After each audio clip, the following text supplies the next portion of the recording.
From Burmese General Yu Aung San, head of his country's delegation to Britain, our reporter was given this uncompromising message. My colleagues and I have come to London in response to the invitation of His Majesty's government in order to discuss the constitutional questions of Burma. The demand of our people is complete independence. And before that independence comes, through a constituent assembly elected by the nationals of Burma, we want to have an interim national government with full authority. We want also the peoples of what is called the frontier areas to have the same freedom with us simultaneously and join hands with us. Assigning a treaty to regulate the matters arising out of the transfer of power from Great Britain to Burma. In place of the Union Jack, the Burmese national flag was hoisted with all due ceremony.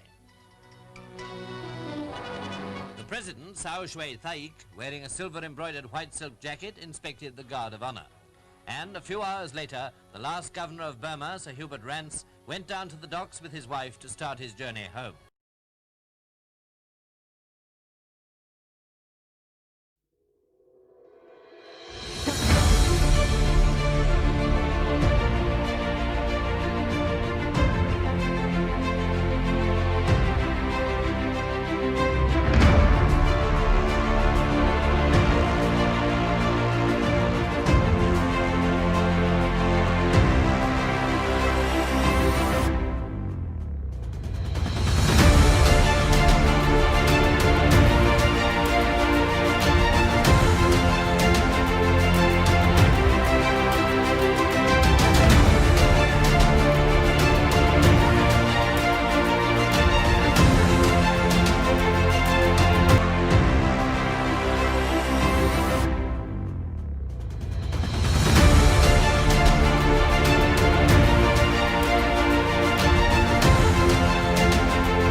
Honorable Government and the people of the Republic of Serbia, Excellencies, ladies and gentlemen, Minglava, good morning, Dubadan. Today is the auspicious occasion of the 73rd anniversary of the Independence Day of the Republic of the Union of Myanmar. On this special occasion, on behalf of the government and the people of Myanmar and on my own behalf, I would like to express our best wishes to all of you to be blessed with good health and happiness. We send to you all New Year blessings. Today, the entire world is waging the war against our common enemy, the COVID-19 global pandemic. Due to this global pandemic, the Myanmar Embassy will not organize a reception on the occasion of 73rd Independence Day of the Republic of the Union of Myanmar this year. In that context, I highly appreciate your understanding for communicating my message via online speech. Excellencies, ladies and gentlemen, today's event is very important and it marks the triumph of the struggle of Myanmar's national brethren for independence. In other words, this is the day on which we obtain freedom from influence of the colonial imperialism that had lasted for more than 100 years. Myanmar is a country in which various ethnic groups live together in a friendly way, with great dignity and its own sovereignty since time immemorial. When colonialism was fully functioned in the 19th century, Myanmar became a colony and lost its independence and its sovereignty. Successive leaders of national races and the people of Myanmar national races, including our great national leader, General Aung San, struggled for the independence with union spirit, patriotic and national spirit to gain independence. As a result, Myanmar gained its independence and sovereignty on 4th January 1948. Therefore, today is the 73rd anniversary of regaining independence for the Republic of the Union of Myanmar, and we, all nationalities, have responsibilities to continually protect our independence, for which people lost their lives, blood and sweat as our national task. Excellencies, ladies and gentlemen, Myanmar introduced the multi-party system in 2010. Today, our objective is to build a peaceful, modern, developed, democratic federal union. With strong determination, Myanmar government and its people are implementing it hand in hand successfully. In doing so, the third general multi-party elections were successfully held on 8th of November 2020. The National League for Democracy won the general elections and most of the seats. Now it is preparing to form the new government. Our government has made an all-out effort to fulfill our people's dream of their inherent right to live in peace and security, with fundamental freedoms and assured fruits of its development. Although it is not possible to meet all the expectations of all the people in such a short time, there are visible improvements in many areas, including health, education, infrastructure, socio-economic development, and good governance. In a multi-ethnic country like Myanmar, making a unity out of diversity is a great challenge. The government is striving for sustainable peace, genuine national reconciliation, and all-round development. The objective of the present government is to hold political negotiations with all ethnic nationalities so that we might bring the 7-decade history of internal strife to conclusion and achieve a durable peace.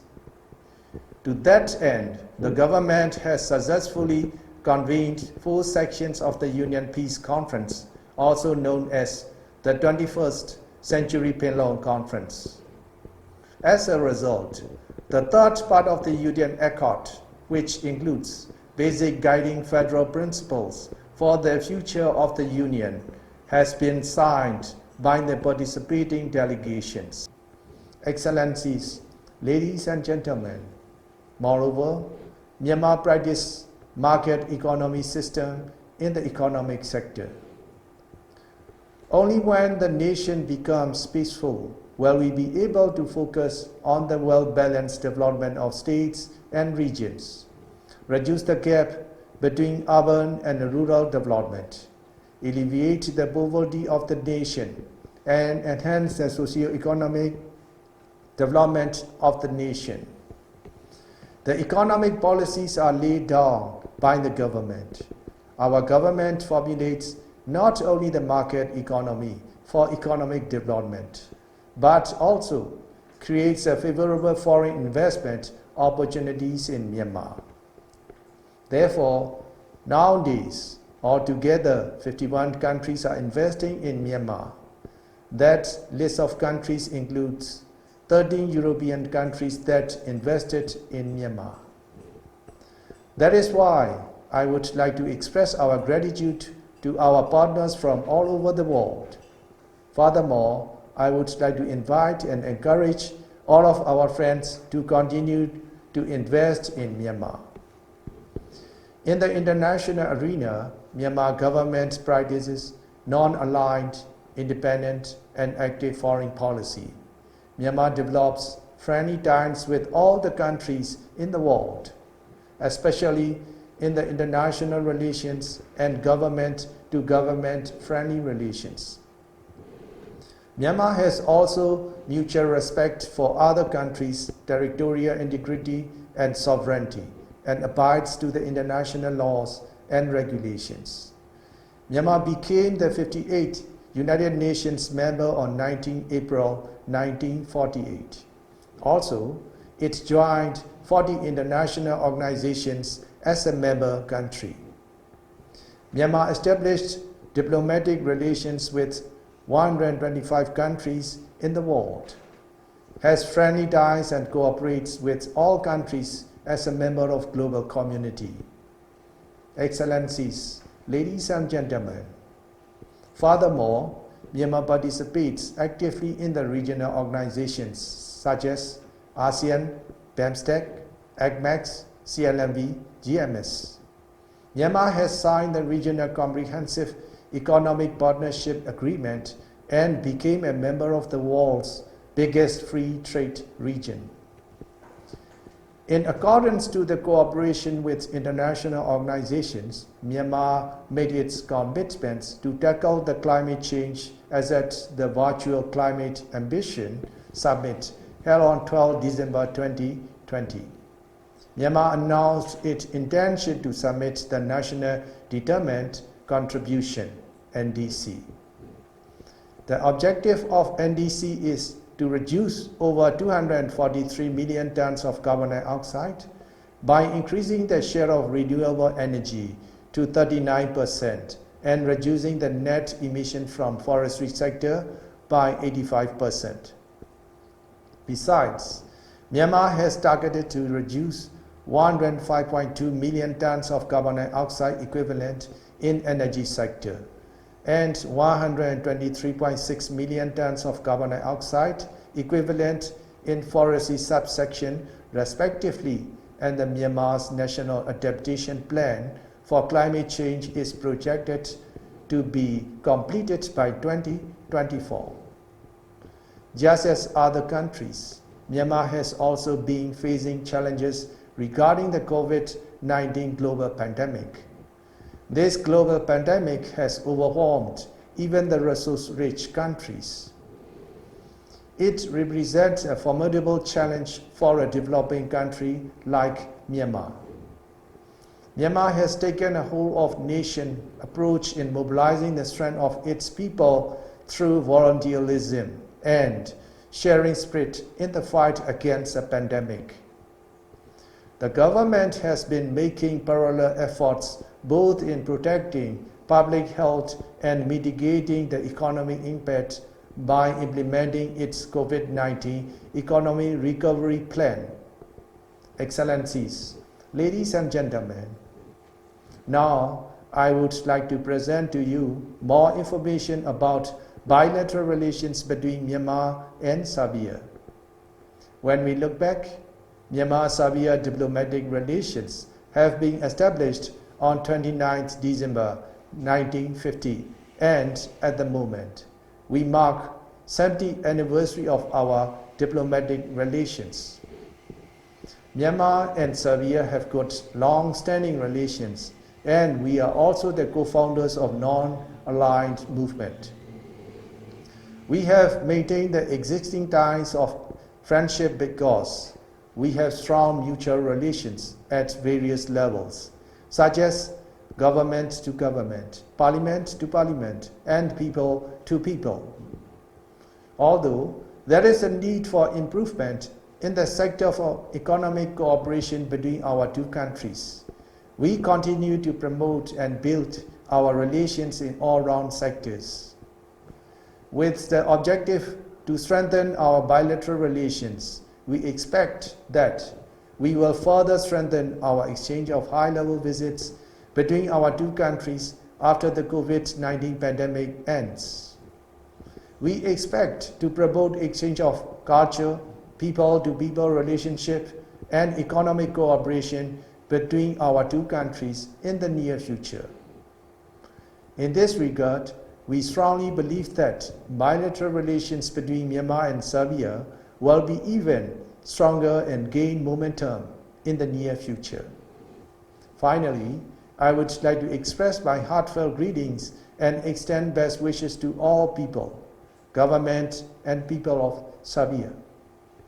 I wish to our friends to be blessed with success, good health, and happiness on the occasion of the Myanmar Independence Day and the New Year holidays. We fight against the COVID-19 pandemic together, and I hope that it will be overcome very soon. Thank you all.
Be astonished by our beautiful sights.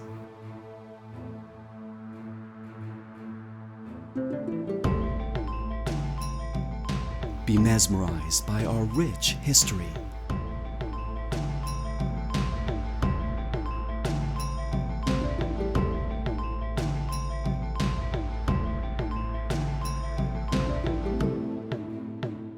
Be serenaded by our breathtaking sunsets.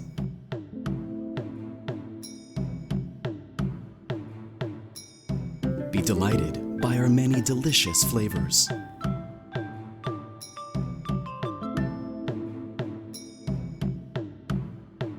Be charmed by our warm people.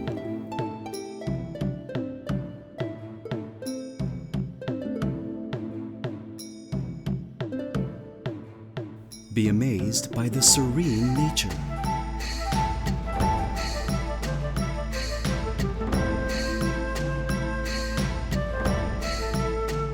Be exhilarated by the adventure that awaits.